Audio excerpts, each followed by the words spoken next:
It's early. All right, good morning, everybody. It's preliminary information. This is what we know right now, subject to change as information comes in. Our investigators are on the ground gathering camera assets, talking to witnesses, and then really trying to pull this thing together. But as of 5 a.m., officers responded to this scene on a report of shots fired. When they arrived at the scene, they encounter our victim, who is a 7-year-old who was sleeping inside of the home.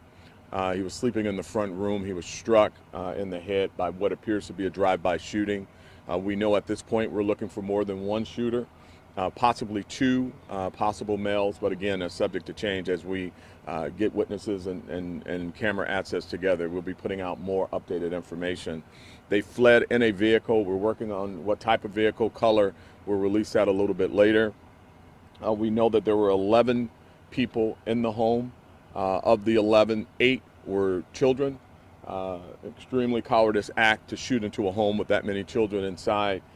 We think that this has to do with some type of conflict one of the adults in the home was having with someone in the community or nearby, but we're running that down right now. We're also looking at every angle, including whether or not this has a gang-related nexus to it.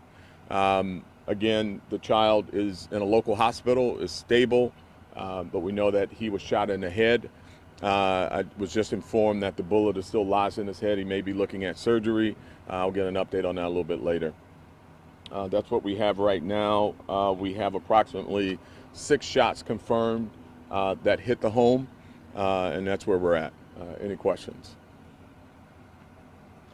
You know who in the home was targeted or who was in conflict possibly? We're running all that down. Obviously, not the child. I mean, we know that adults using guns to resolve conflict and putting childs in danger is something that we've seen way too many times. And so we're going to be vigilant as we continue to look for the person who's responsible for it. Do you know which direction the vehicle fled? We'll give you all that later. We're pulling all that together now. The investigators are working very hard, as you can see. They're briefing out as we were briefing out in our area, pulling everything they can. We're confident that we're going to get some camera assets. We're also confident that we're going to get these people off the street. It's just going to take some time for us to pull it all together. Officers do what they do very well. What time did this happen? Like when did it happen? Approximately 5 a.m. 5 a.m. Yeah. And the child was sleeping? Yeah, he was sleeping in the front room. And like I said, I mean, there's a lot of adults in the home, or a lot of people in the home, 8 kids, and a total of 11 folks. So Chief, did the call come from within the home? I don't know that. I don't know. I'll have to check that. I think it was a shot spotter, but I haven't confirmed that yet. You said 6 shots hit the home. Do you know how many were fired in total?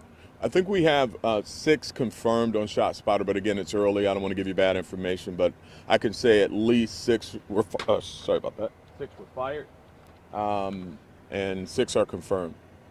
Chief, what's your message? Adults getting into some kind of an argument and start firing shots randomly in a neighborhood. I mean, it's the same message. I mean, these kids have absolutely nothing to do with adult conflict. Kid sleeping, and he's shot in his home where he should be safe. I don't know how that's tough. I don't know how that makes sense to anybody who calls themselves an adult. So we're going to do what we do well. We're going to spend every moment we have trying to track these folks down and pray that this child makes it. But in this case, you do believe it was targeted? We're confident at this point that it has to do with the adult that was at the home, but we've got to run all that down to confirm it. Is that the youngest child that was in the home? Do you know the range? I don't know. I don't know that yet. And is the age, the older brother says he was 8, cousin says he's 7. Do you know exactly how old the boy is? It is confirmed that he is 7 years old. Also, we were listening to Scanner and we wanted to get some clarification. Do we know if the child was taken to St. John or was he taken to Children's? Because it seems not. Yeah, I don't give out hospital information. I want to make sure this kid gets treated safely without any more interference in his life. So I don't ever give out hospital information. It's a local hospital where he's being treated. If the family wants to give that out, they can. One more question. Will there be any extra patrols in the area following this incident? Well, the officers responded quickly. We are already locked in on this area. It's has already been identified as an area we need to pay additional attention to. We're going to be in this area canvassing and doing a lot of work to get these suspects off the street and talking to neighbors.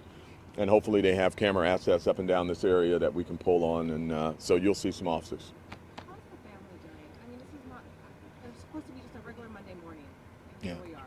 Yeah, I mean, we've been here way too many times, particularly with our children. I mean, the family, as you can imagine, I'm sure mom is extraordinarily hurt and disappointed and saddened and rattled to her core. But I mean, this is where we're at, and we all as a community need to pull together and stop this senseless violence. I mean, regardless of the conflict, to shoot inside of a home where there are likely children. I mean, what home in this day and age doesn't have at least a child in it? And to whatever the conflict is, to resolve it that way, it's just a cowardless act. I mean, it's cowardly. I mean, that's just where we're at, and it doesn't make sense for any adult to do something like that.